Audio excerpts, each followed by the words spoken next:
Ekainaren 13an, Israelek Iranen kontrako erasoaldia abiatu zuen. Eta igande goizean, Estatu Batuak ere ofentsibarekin bat egin zuten.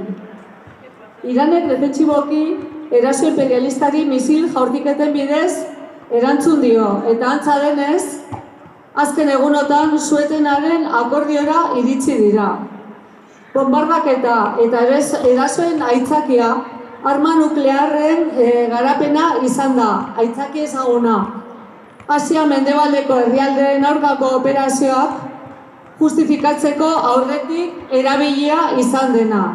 Guk ordea herri palestinarrarekiko eta eskualdeko herri langileekiko elkartasunez Israelen desegitea mahai gaineratu behar dugu irmotasunez eta horretarako harreman oro eteteko presioa biderkatu behar dugu.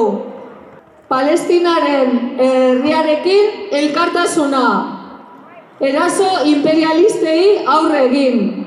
Israel desegitera bidean harreman oro eten.